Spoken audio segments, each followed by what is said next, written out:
जय माता रानी भक्तों, नवरात्रि हिंदू धर्म के सभी त्योहारों में से एक प्रमुख त्योहार है और हमारी सनातनी हिंदू पंचांग के अनुसार शारदीय नवरात्रि के पर्व का विशेष महत्व होता है।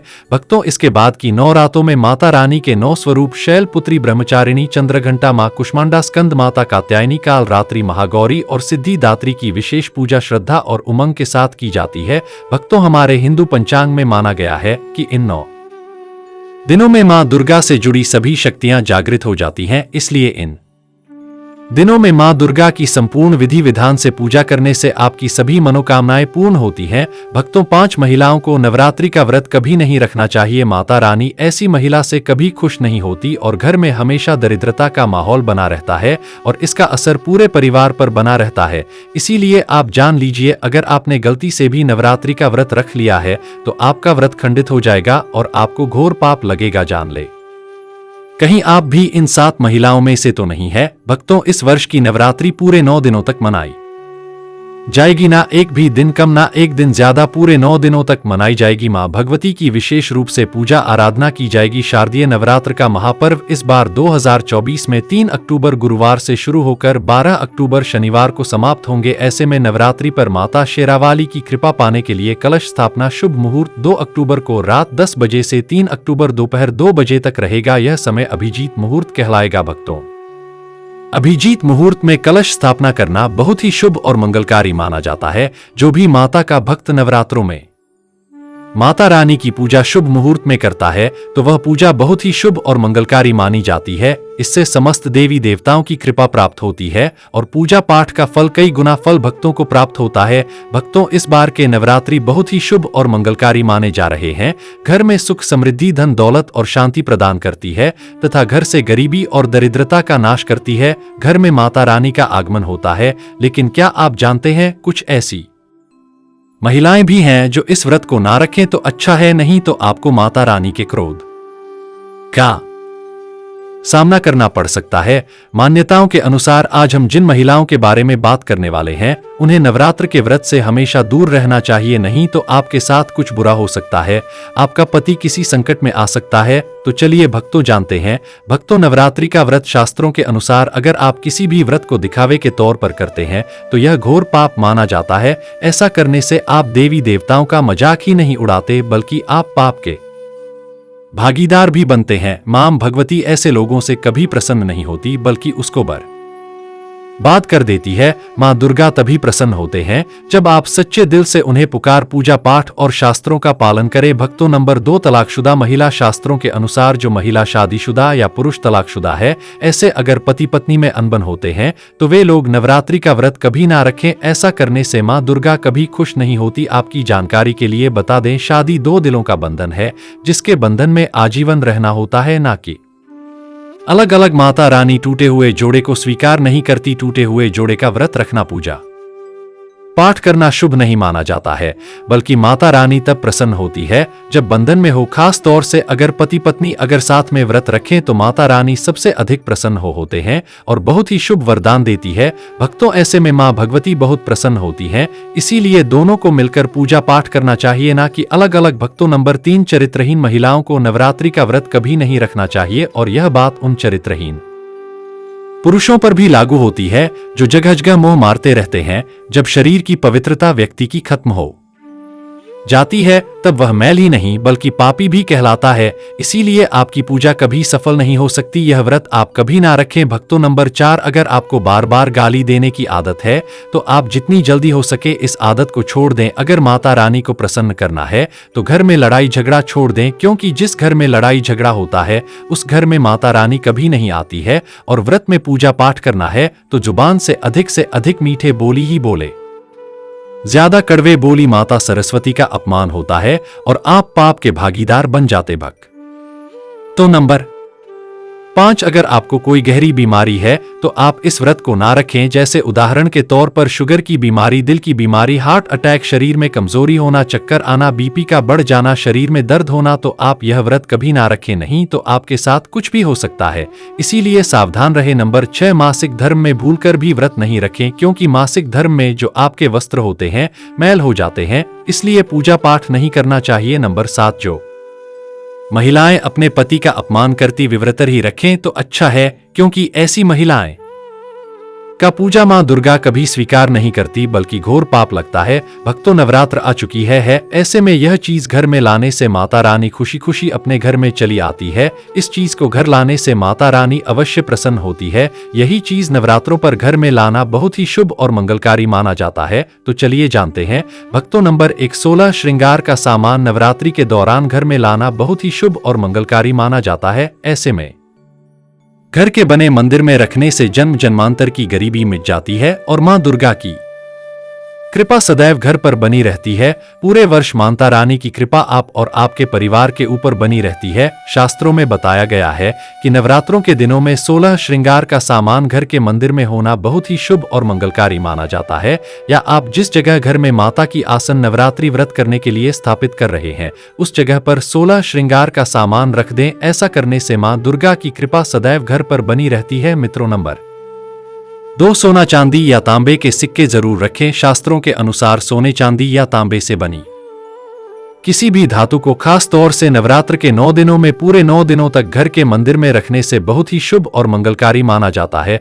नवरात्र के दिनों में सोना चांदी तांबे घर में लाने से इसका फल कई गुना बढ़ जाता है। इसीलिए सोना चांदी या तांबे के सिक्के माता रानी के पास अवश्य रखें। इससे माता रानी बहुत प्रसन्न होती है। भक्तों, नंबर 3, शंख और गंगाजल। धर्मशास्त्रों के अनुसार नवरात्रों के अवसर पर शंख घर में जरूर लेकर आए। माना जाता है कि जिस घर के मंदिर में शंख नहीं रखा होता तो वहां पर देवी देवता कभी वास नहीं करते। शंख का सनातन धर्म में बहुत ही बड़ा महत्व होता है। नियमित शंख को बजाने पर कई गुना सकारात्मक ऊर्जा प्राप्त होती है और नकारात्मकता ऊर्जा को नष्ट करती है। धन की देवी मां लक्ष्मी अति प्रसन्न होती है। वहीं धर्म शास्त्रों के अनुसार जिस घर के मंदिर में गंगाजल नहीं होता तो वह घर अपवित्र माना जाता है। गंगाजल मंदिर में अवश्य रखा होना चाहिए। यदि आप घर में गंगाजल लाने में समर्थ है तो अपने आसपास किसी पवित्र स्थान, किसी तीर्थ स्थान का पानी लाकर घर में रखें। भक्तों, नवरात्रि में मां सरस्वती का प्रिय मोरपंख घर लाकर घर के मंदिर में रखने से कई सारे फायदे हैं। खास तौर से नवरात्रों के दिनों में मंदिर में मोरपंख जरूर रखें। ऐसा करने से मां दुर्गा बहुत प्रसन्न होती है। भक्तों, अब बात करते हैं माता रानी को नवरात्रि में कौन सी चीजें अर्पित कर सकते हैं। भक्तों, भूलकर भी माता रानी को यह चीजें कभी अर्पित मत करना, नहीं तो सारी जिंदगी बर्बाद रहोगे। जिंदगी भर रोने के सिवा कुछ नहीं मिलेगा। भक्तों, नंबर 1, नारियल। हिंदू धर्म में नारियल को सुख, समृद्धि, धन, श्रद्धा और सम्मान का सूचक माना जाता है। नारियल को श्रीफल भी कहा जाता है। नारियल का हर मांगलिक कार्य में विशेष महत्व होता है। जैसे कि हम सभी जानते हैं कि माता रानी के कई मंदिरों में नारियल से बलि भी दी जाती है और माता रानी के पूजन में नारियल का इस्तेमाल हम सभी करते हैं। खासकर कलश की स्थापना नारियल रखकर ही की जाती है। माता रानी के पूजन में हम नारियल इस्तेमाल करते समय कुछ गलतियां कर बैठते हैं। भक्तों, नारियल कई प्रकार के होते हैं। एक जटा वाला, दूसरा सूखा जिसके अंदर पानी होता है। जिस नारियल के अंदर पानी होता है, माता रानी के पूजन में सदैव पानी वाला और जटा वाला नारियल ही अर्पित करें। कलश स्थापन में साबुत नारियल होना चाहिए। नारियल चटका हुआ या टूटा हुआ नहीं होना चाहिए, क्योंकि साबुत नारियल ही पूर्ण और पवित्रता का प्रतीक होता है। साबुत नारियल ही सुख समृद्धि का प्रतीक होता है। साबुत नारियल को ही श्रीफल यानी कि मां लक्ष्मी का फल कहा जाता है।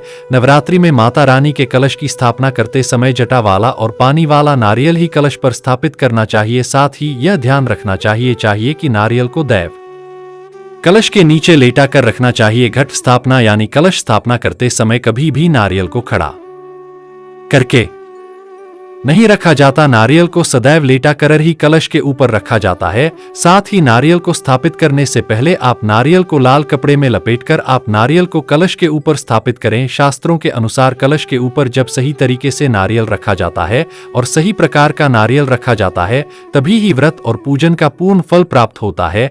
यह भी ध्यान रहे कि महिलाएं माता रानी को नारियल अर्पित कर सकती हैं, लेकिन कभी भी माता रानी के सामने नारियल को भूलकर भी ना तोड़े, क्योंकि नारियल बीज रूप होता है, यानी कि नारियल में बीज होता है और स्त्रियां बीज रूप से ही शिशु को जन्म देती हैं। इसीलिए कभी भी महिलाओं को नारियल नहीं तोड़ना चाहिए। भक्तों, नंबर 2, लौंग। हम सभी माता रानी के पूजा में इस्तेमाल करते हैं, लेकिन लौंग का इस्तेमाल करते समय एक बहुत बड़ी गलती कर बैठते हैं।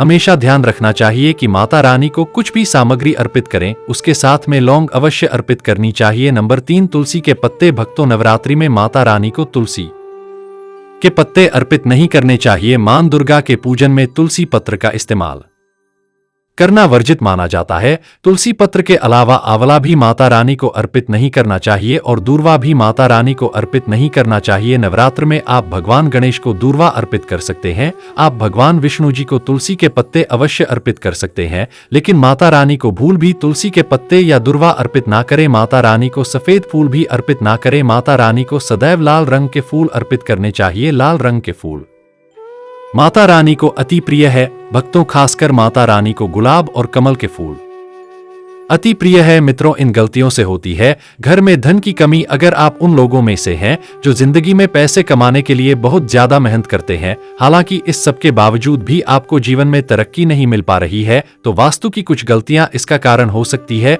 तो चलिए हम आपको कुछ गलतियों के बारे में बताते हैं। वास्तुशास्त्र के अनुसार घर के वास्तु में जरा सी भी कमी रह जाए तो यह सभी सदस्यों के जीवन पर गहरा प्रभाव डालता है। कभी अचानक धन की हानि होती है, तो कभी बने बनाए कार्य बिगड़ने लगते हैं, या फिर कोई बीमार पड़ने लगता है और कितना भी धन आ जाए दिखता ही नहीं है। लगातार मेहनत करने के बाद भी अगर इस तरह की समस्या का सामना करना पड़ता है, अगर आप घर में वास्तु से जुड़ी कुछ गलतियां कर रहे हैं, तो इससे आपको काफी परेशानी हो सकती है। आप कर्ज में डूब सकते हैं और घर में दरिद्रता आ सकती है। इसलिए आपको तुरंत नीचे दी गई वास्तु टिप्स को अपना लेना चाहिए। लेकिन उससे पहले अगर आप भी चाहते हैं कि लक्ष्मी माता का आशीर्वाद आप पर बना रहे, तो इस वीडियो को एक लाइक करें और चैनल को सब्सक्राइब कर लें और कमेंट बॉक्स में जय लक्ष्मी माता जरूर लिखें और कमेंट बॉक्स में अपनी राशि डालना मत भूलिए। आपकी राशि के अनुसार इस नवरात्रि पर कोई भी उपाय होगा तो हम कमेंट में आकर आपको रिप्लाई में बता देंगे। भक्तों, कई महिलाएं तो ऐसी भी होती हैं जो कि अपने गहने पसंद नहीं आती हैं और दूसरी महिला के गहने की शैली और बनावट पसंद आती है, जिसके कारण महिलाएं अपने गहने पहनने के लिए एक दूसरे से बदलाव कर लेते हैं। परंतु दोस्तों, ऐसा करना मतलब है कि आप अपने से मां लक्ष्मी जी को रूष्ट कर रहे हो और घर से बाहर भेजने की तैयारी कर रहे हो, क्योंकि आभूषण या गहने महालक्ष्मी जी का प्रतीक होता है और आपके अपने गहने ही आपको पहनने चाहिए। किसी को भी दूसरे के गहने नहीं पहनने चाहिए। दूसरी चीजें, झाड़ू। दोस्तों, झाड़ू जो सफाई के लिए काम आता है, हमारे घर से नकारात्मक ऊर्जा को दूर करता है, उसे मां लक्ष्मी का प्रतीक माना जाता है। ऐसा माना जाता है कि झाड़ू में मां लक्ष्मी का निवास होता है। इसलिए अपने घर की झाड़ू कभी किसी को उधार में या उपयोग के लिए ना दें। अगर झाड़ू खराब हुई है तो उसे किसी प्रवाह जल में बहा दें, लेकिन उसे किसी को उधार में ना दें या कचरे में ना फेंकें, क्योंकि अगर आपके घर की झाड़ू कोई दूसरा उपयोग करता है तो इसका असर आपके घर की सुख शांति पर पड़ता है। इसके साथ यह भी बात ध्यान में रखें कि दूसरों के घर की झाड़ू का अपने घर में कभी प्रयोग ना करें, क्योंकि ऐसा करने से उनके घर की नकारात्मक ऊर्जा आपके घर में आ सकती है। आपको हमेशा झाड़ू को छिपा कर रखना चाहिए। इसे ऐसी जगह रखें जिससे बाहर से आने वाले व्यक्ति की नजर इस पर ना पड़े। यदि आप झाड़ू को खुली जगह पर रखते हैं तो घर में वास्तु दोष लग सकता है। इसके साथ ही आपको टूटी हुई झाड़ू को भी घर से तुरंत बाहर निकाल देना चाहिए। लेकिन आपको इस बात का ध्यान भी रखना चाहिए कि कभी भी झाड़ू को बिस्तर के नीचे नहीं रखना चाहिए और इसे किचन में भी नहीं रखना चाहिए। इससे आपके परिवार के लोगों के बीच लड़ाई झगड़े बढ़ सकते हैं। आपको इस बात का ध्यान रखना चाहिए कि झाड़ू पर कभी पैर नहीं लगाने चाहिए। यदि आप झाड़ू को पैर लगाते हैं तो यह माता लक्ष्मी का अपमान करने के समान होता है। झाड़ू को पैर लगाने से घर में वास्तु दोष हो सकता है और आपको आर्थिक हानि भी हो सकती है। अगर आप घर में झाड़ू रखती हैं तो इसे रखने के सही वास्तु नियमों के बारे में जरूर जान लेना चाहिए, जिससे आपकी आर्थिक स्थिति अच्छी बनी रहे और घर में खुशहाली आए। कभी भी आपको घर के किसी भी व्यक्ति के घर से बाहर निकलते ही आपको झाड़ू का इस्तेमाल नहीं करना चाहिए। इससे बाहर जाने वाले व्यक्ति को अपने कार्यों में सफलता नहीं मिलती है। दोस्तों, यही नहीं, यदि आपके घर में नई बहू का आगमन हो या बेटियां घर से ससुराल जा रही हो, तब भी आपकी तुरंत झाड़ू नहीं लगानी चाहिए। मान्यता है कि ऐसा करने से आपके घर की लक्ष्मी रूठ सकती है और आपको धन हानि हो सकती है। तीसरी चीज, सूरज डूबने के पश्चात दूध, दही, चावल, नारियल, आटा, ऐसी सफेद चीजों का दान करना या दूसरों को उधार में देना अशुभ माना जाता है। ऐसा माना जाता है कि सफेद चीजों से बुरी नजर जल्दी लग जाती है, इसलिए सूरज अस्त होने के पश्चात अपने घर की वस्तुएं दूसरों को नहीं देनी चाहिए। इन चीजों को दान करने से आपके घर की सकारात्मक ऊर्जा कम हो सकती है। अगर आप किसी को देना ही चाहते हैं तो उन्हें बाजार से खरीद कर दे सकते हैं, परंतु अपने रसोई घर से उठाकर भूल से भी दूसरों को ना दें। खास नमक तो भूल से भी नहीं देना चाहिए। चौथी बात दोस्तों, मां लक्ष्मी धन की देवी हैं। मां लक्ष्मी हमारे घर में सदा विराजमान रहे, ऐसा हमें सदा ही प्रयास करना चाहिए। जिस घर पर महालक्ष्मी की कृपा होती है वहां पर धन की वृद्धि अवश्य होती है।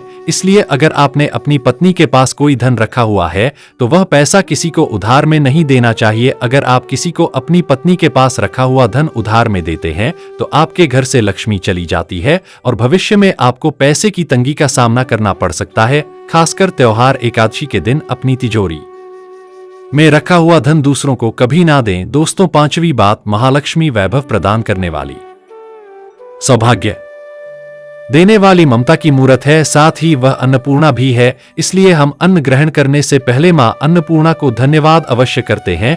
रसोई घर की शुद्धता और संपन्नता उतनी ही आवश्यक है जितनी धन की पांचवी वस्तु है, रसोई घर का चकला बेलन और तवा। जी हाँ, आपने रसोई घर का चकला बेलन और तवा दूसरों को कभी इस्तेमाल के लिए या उधार में नहीं देना चाहिए। यह चीजें दूसरों को देने से आपका भाग्य भी उन्हीं के साथ चला जाता है। मां लक्ष्मी को अत्यंत प्रिय है, इसलिए ऐसा कभी ना करें। अपने घर का चकला बेलन या तवा दूसरों के उपयोग के लिए कभी ना दे, नहीं तो आपके घर में दुर्भाग्य का वास हो सकता है। दोस्तों, छठवीं चीज है नुकीली वस्तु जैसी चाकू, कैंची तथा तलवार आदि भी कभी दान में नहीं देना चाहिए। ज्योतिष विद्या में ऐसा करना नुकसानदायक बताया गया है। माना जाता है कि नुकीली वस्तुओं का दान करने से परिवार की सुख शांति भंग होती है। इसके अलावा घर के सदस्यों के बीच तनाव बढ़ने के साथ और रिश्ते खराब होने की भी आशंका रहती है। कई बार लोग अन्य चीजों के साथ स्टील के बर्तन भी दान में देते हैं, लेकिन ज्योतिष शास्त्र के अनुसार स्टील के बर्तनों का दान करना हमारे घर के लिए अशुभ हो सकता है। धार्मिक मान्यताओं के अनुसार स्टील के बर्तन दान करने से परिवार की सुख शांति भंग होती है और झगड़े आते हैं। इसकी वजह से घर में आर्थिक तंगी बनी रहती है, इसलिए स्टील के बर्तन दान करने से बचना चाहिए। अगर आप भी स्टील का बर्तन दान करते हैं तो आगे से ना करें। कभी भी प्लास्टिक से बनी चीजों का दान नहीं करना चाहिए। सूर्यास्त के बाद प्याज और लहसुन दान नहीं करना चाहिए। दोस्तों, सातवीं चीज है फटे हुए ग्रंथ और किताबें। माना जाता है कि कभी भी फटे हुए ग्रंथ और किताबों का दान नहीं करना